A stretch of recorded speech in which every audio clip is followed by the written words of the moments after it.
Behavior evokes emotion in us and especially in our children. You see a behavior and you think, what is going on here? How many times have you asked your child, why did you do that? And they say, I don't know. The reason why could be that you're asking the question, why? Why is a conversation blocker? It actually says, you're doing this on purpose. I'm disappointed in you. So instead, let's be curious. And this can be tough. So I create these worksheets because of my work in child and youth mental health to help you get the answers so you can change behavior. I'm Michelle McVitie, mom, the manager, parenting coach, and child life specialist. I have over 2 decades of experience in pediatric medical and mental health. I create online workshops, downloadables, and do one-on-one parent coaching in my own business. I'm here to support you. So let's get started. Things that bug me. I created this worksheet because a lot of my clients were struggling with getting their kids to open up. When I used to work in pediatrics with teenagers and children, I would use different ways to get them to open up. So I decided to create this one for you. The reason I created this for you is because you are a parent. You are not a therapist. You are not a child development expert. And even if you are, when you are working with your child, it can be really hard to get them to open up. I know, for example, my kids get a little upset with me. Stop therapizing me, like stop treating me like one of your patients. So something like this can take the pressure off of you, take the pressure off of the child. It's something they can do on their own, something you can work on together. It's a way to open up a conversation to say, I see you. I see that you're struggling and I want to be able to help you. So things that bug me is about things that bug them. What are the things that bother them?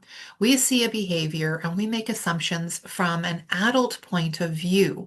Where are they coming from? You really want to step back and put yourself in your child's shoes. That can be really tough for a parent, especially when they're so close. It is one of my superpowers, but that means one-on-one coaching, and you may not need one-on-one coaching. And if you do, that is okay, but maybe this will help you get started. So things that bug me, fill in the bugs, fill in the bubbles with things that bug them today, yesterday, or just in general. Maybe you even want to take a certain situation that didn't go well and say, okay, that didn't go so well. So what was it about that thing that bothered me? Maybe it was their sibling that wouldn't play with them. Well, that's a concern for them because we learn to be inclusive, to love one another. This is my sibling. They're supposed to love me. They're supposed to play with me. So this is really something that bugs me because every time I come home from school, I want to play with them and they refuse to play with me, or they only want to play what they want to play, and I'm not okay with that. So what are those things? They may need some prompting. I didn't know this. Help me understand, those kinds of things to open up the conversation. Another situation could be something that you are not seeing, maybe something that's happening at school, at camp, things that might be even happening online because a lot of kids are playing video games, connecting with their friends online. So, what is going on? Because I think you're connecting, I think you're having a good time.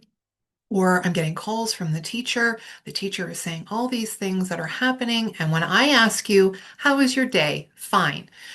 What did you do? Nothing. Or something did go down and I didn't find out about it until the teacher called me or your sibling told me about it. So this is an opportunity to open up.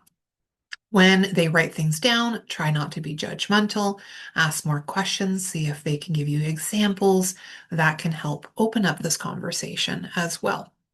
Then, when you do that, you can better understand where they're coming from. And when you respond, that is the piece that we want to talk about too. So, we're looking at a trigger. So, let's say, for example, the child hit someone at school, and you think, geez, We do not condone that in our home. Yet, this is what's happening, and this child is hitting because emotions evoke behavior. So maybe in this, worksheet, they were saying it's not fair. I asked nicely. I brought a soccer ball. They wanted to play something else. They told me yesterday that they wanted to play soccer. Now today they don't. It was my turn to play, and they let somebody else play that asked after me. It's not fair. A lot of kids that struggle with emotional dysregulation, they're black and white thinkers, and they feel like the world is unfair. They're not feeling heard. They are looking at it from their perspective. So this helps you to see, do they have the skills to see other people's point of view? Do they have that self-awareness? So it bugs me when my friends don't let me play.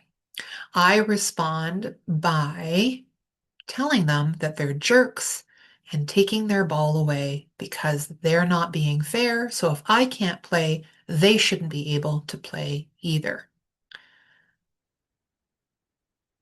And then what would have happened? So if they took the ball, probably the kids were running after them. Maybe the child tripped and fell. They pushed me. This is the way they're seeing it. It doesn't mean that it's accurate, but let's give them the benefit of the doubt. Let's listen to them. And they feel attacked. They feel like, geez, they're running after me. Now I fell, even though they took the ball. Okay, so this is a situation that might have happened. And let's take a look at how we can respond and help them see, okay, how helpful or unhelpful was that? So they can circle that, they can underline it. Maybe they think it's helpful. Okay, let's be curious about that. So you feel like this was helpful. That's interesting because you ended up in the principal's office because I ended up getting a call. So it doesn't sound like it was helpful. And actually, they didn't let you play after all. So it really didn't sound helpful. Yeah, but I let them know that this wasn't fair. And for me, it's important that they know it's not fair. Okay, good for me to know. This may not be a teaching moment, just getting them to talk. Okay, so for next time, let's plan ahead. What can we do next time? Next time. Okay, so next time, um, I'm going to ask nicely like I did. Okay. Now, the thing is we can't control what other people say. So what if it's unfair? Well, I can tell them it's unfair. Okay. I can make them play with me. Okay. I can tell on them and tell a teacher. Yes. Okay. So we can talk about all those things. However, is that going to work? What can we do to turn the volume down? And sometimes life is a little disappointing. Sometimes we do all the right things and our friends still say no to us. It's not fair, but how much control do they have over it? How can they respond? How can they ask nicely? How can they assert themselves in a positive way, not aggressive, not passive? So this is where you can talk about these things.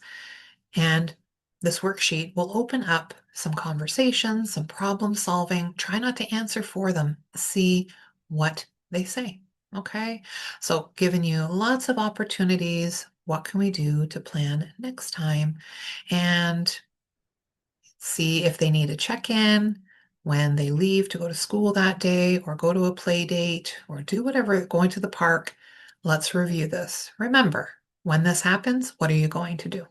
Try it. Let me know how it works. If you're looking for more help, I'm here to support you one-on-one. And also, I have lots of parenting programs starting as low as $18 to help you get started with some of these strategies and learn more of my science-based tips from over 2 decades of experience in my work.